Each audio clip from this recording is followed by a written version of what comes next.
जो लोग बुद्धिमान हैं वो ये जानते हैं कि शब्द हथियार की तरह होते हैं जिनसे किसी को भी बचाया जा सकता है या किसी को भी मारा जा सकता है। अब आप सोच रहे होंगे कि शब्दों से किसी को मारा कैसे जा सकता है, तो जरा सोचिए, ज्यादातर आत्महत्या के पीछे किसका कारण होता है? किसी के पति ने कुछ कहा तो किसी के पिता ने कुछ कहा और उन लोगों ने आत्महत्या कर ली। ये आत्महत्या किसके कारण हुई? वो पीड़ित के मन को इतना दुख कर गए कि उसके मन से वो दुख सहन और ज्यादा बर्दाश्त करना नामुमकिन हो गया और इसी वजह से उन्होंने आत्महत्या कर ली। ऐसे ही आपके शब्द किसी को नया जीवन प्रदान कर सकते हैं। जब कोई आदमी उदास होता है या दुखी होता है तो आपके शब्द उसमें एक नया जोश, एक नया उत्साह भर सकते हैं और एक हारा हुआ इंसान अपने जीवन में एक नई शुरुआत कर सकता है, सिर्फ शब्दों के माध्यम से, हमारी वाणी के माध्यम से। तो अब तक ये तो समझ ही गए होंगे कि हमारे शब्द हमारे जीवन को किस तरह निर्धारित करते हैं। शब्दों में कितनी ताकत होती है और किसी से बात करते वक्त हमें कितनी सावधानी से अपने शब्द सुनने चाहिए। आपको इस कहानी में सीधे तौर पर कुछ ऐसे तरीके पता चलेगी, कुछ ऐसी परिस्थितियां पता चलेगी जहां पर आपको हमेशा चुप रहना चाहिए। कुछ परिस्थितियों में अगर आप कुछ नहीं बोलेंगे तो वही आपके लिए सबसे ज्यादा बेहतर होगा। तो चलिए कहानी शुरू करते हैं।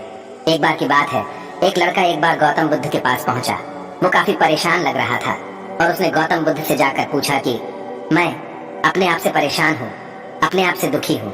बाहरी रूप से मुझे कोई दुख नहीं है, मुझे कोई शारीरिक रोग भी नहीं है, लेकिन मैं खुद से परेशान रहता हूँ, अपने मन से परेशान रहता हूँ। अक्सर मेरी बातों को मेरा कोई भी दोस्त गंभीरता से नहीं लेता और ना ही मेरे परिवार के लोग मेरी किसी बात को गंभीरता से लेते हैं। मैं जो कुछ भी सलाह देता हूँ या तो वो उसे मजाक में उड़ा देते हैं या फिर उसे गंभीरता से लेते ही नहीं है। मेरी बातों को कोई गंभीरता से क्यों नहीं लेता है? क्यों मेरी बातों पर कोई अमल नहीं करता? क्यों मेरी बातों में कोई रुचि नहीं दिखाता? क्या कारण है? कृपया मुझे बताने का कष्ट करें और मेरे मन के इस दुख को दूर करें। ये सुनकर गौतम बुद्ध ने कहा कि आज सुबह मैं जिस जगह से वापस आ रहा था, रास्ते में कुछ कौवे चिल्ला रहे थे और वही, पर जब मैं चलता हुआ कुछ दूर आया तो मुझे एक मोर की मधुर आवाज सुनाई दी। ये सुनकर अचानक मेरे मन में ख्याल आया कि कौवे कितना बोलते रहते हैं, लेकिन कोई भी प्राणी कौवे की आवाज को पसंद नहीं करता। मोर हमेशा सही स्थिति के हिसाब से बोलता है। जब भी बारिश होने वाली होती है और बादल गरजते हैं और बारिश होने की आशंका होती है, ऐसे में मोर अपनी मधुर आवाज में गाता है, जो सभी को प्रिय होता है, सभी को अच्छा लगता है। ऐसे ही अगर इंसान सही स्थिति के हिसाब से सही शब्द बोले, सही वाणी बोले, तो वही शब्द दूसरों के लिए संगीत हो जाती है, संगीत बन जाती है और दूसरे लोग तुमसे सम्मोहित हो जाते हैं। और वही, पर तुम्हें जब सब लोग गंभीरता से लेने लगते हैं और दूसरी तरफ अगर तुम यूं ही बेफिजूल की बातें बोलते रहते हो, बिना किसी बात के बोलते चले जाते हो, तो फिर तुम्हें कोई गंभीरता से नहीं लेता।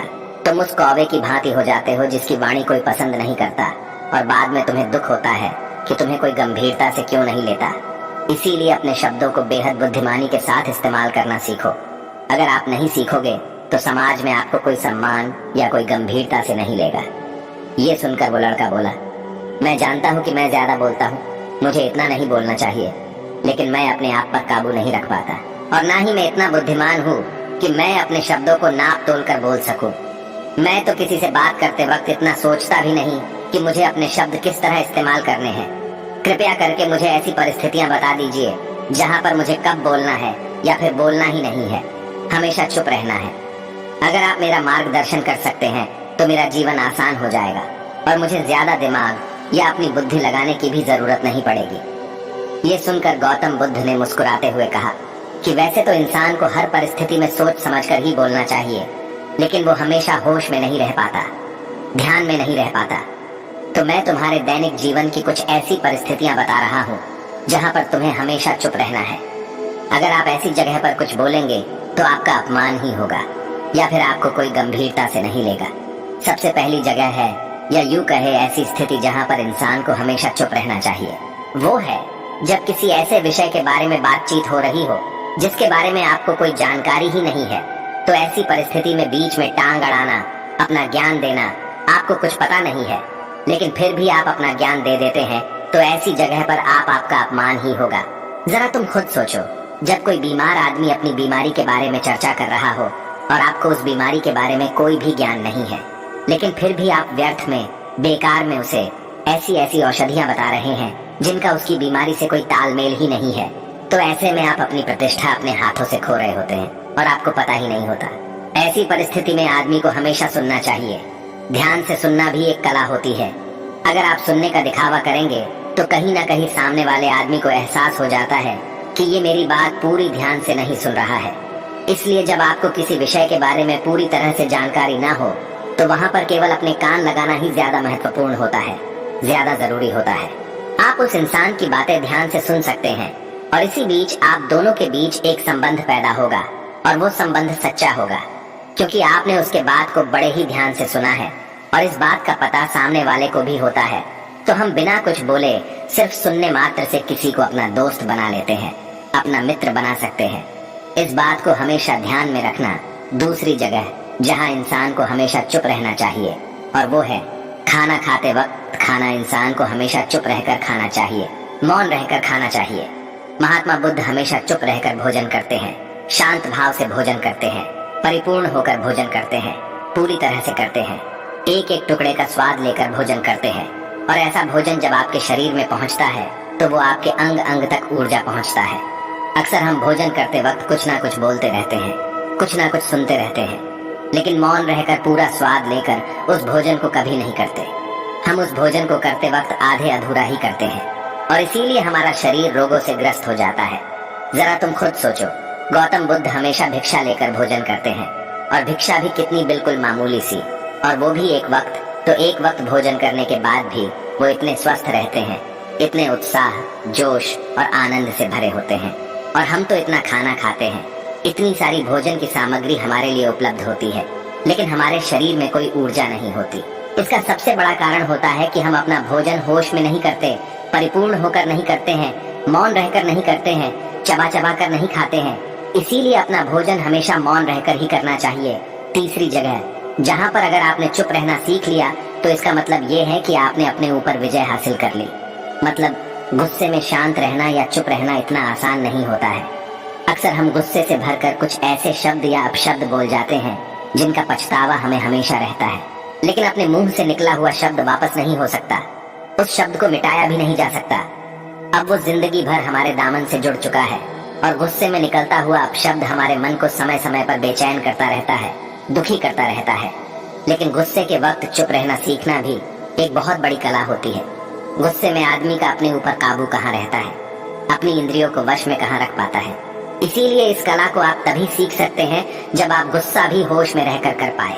जब भी आपको गुस्सा आए, अपने दिमाग में सिर्फ एक ही बात लाए कि मुझे चुप रहना है, मुझे किसी से कुछ गाली गलौच नहीं करना है, किसी को कोई अपशब्द नहीं बोलना। और जब ये विचार गुस्से के साथ जुड़ जाता है और धीरे धीरे ये आदत बन जाती है तो आप अपने गुस्से को भी काबू में करना सीख जाते हैं। जब भी कभी गुस्सा आए तो किसी को कुछ बोलने की वजह कुछ शारीरिक व्यायाम करना शुरू कर दो। उछलना, भागना, दौड़ना, जिम करना, कुछ भी आप ऐसा व्यायाम कर सकते हो जिसमें आपका शरीर थक जाए। आप पाएंगे कि जब आपका शरीर थक जाता है तो आपका मन भी शांत हो जाता है। आपने उस गुस्से की ऊर्जा को एक सकारात्मक रूप दे दिया। और यही बुद्धिमान व्यक्ति की पहचान होती है, जो दूसरों के तानों से भी अपना घर बना लेते हैं, अपनी कामयाबी के रास्ते निकाल लेते हैं। वही सच में बुद्धिमान आदमी है जो जहर को भी दवा बनाकर इस्तेमाल करना सीख जाए। वही असली बुद्धिमान होता है। चौथी जगह जहाँ आप चुप रहेंगे तो आपके लिए वही सबसे ज्यादा बेहतर होगा, वही आपको सम्मान दिलाएगी।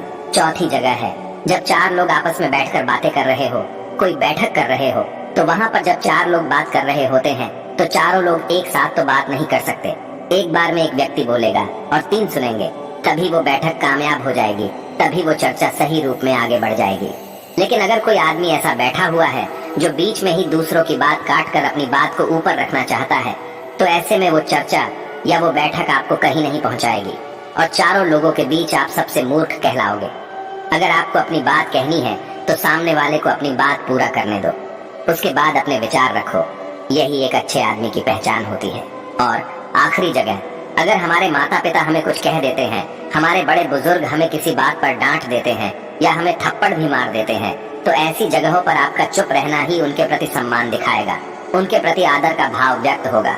अगर आप उनके सामने उनका विरोध कर देते हैं, उनका प्रतिरोध कर देते हैं, तो वो गुस्सा तो थोड़ी देर बाद शांत हो जाएगा, लेकिन वो कही गई बात, वो विरोध किया हुआ शब्द या फिर कुछ भी उल्टा सीधा हमेशा आपके मन को सताएगा और आपके माता पिता को हमेशा यही लगेगा कि आज ये हमारी इज्जत नहीं करता, ये हमारी बात नहीं मानता क्योंकि ये कमाने लग गया है, ये बड़ा आदमी बन गया है। ऐसी ऐसी बात उठाएंगे, ऐसे ऐसे तंज कसे जाएंगे। इसीलिए ऐसी जगहों पर आप मौन रहे, चुप रहे, कुछ मत बोलिए। अपने गुस्से को अपने अंदर ही पी लीजिए, कुछ व्यायाम कर लीजिए, भाग लीजिए, दौड़ लीजिए, आपका मन अपने आप शांत हो जाएगा। आखिर में गौतम बुद्ध ने अपनी बात को खत्म करते हुए कहा कि कम शब्दों में अपनी भावनाओं को उतारना सीखो। शब्द हथियार की तरह होते हैं। बोलो तो होश में बोलो, ध्यान से बोलो। जीवन शैली ऐसी बना लो कि आप जब भी बोलो पूरे होश में रहकर बोलो, पूरे आनंद के साथ बोलो, पूरे प्रेम के साथ बोलो। ऐसी वाणी बोलो जो दूसरों के दिल को ठंडक पहुंचाती हो, दूसरे के मन को भी शांत कर देती हो। और वो तभी संभव है जब आप प्रतिपल होश में रहकर बोलो। इसके बाद वो लड़का गौतम बुद्ध को प्रणाम करते हुए अपने घर लौट गया। तो दोस्तों, मैं आशा करता हूँ कि आपको इस वीडियो से काफी कुछ सीखने को मिला होगा। तो फिर मिलते हैं अगले वीडियो।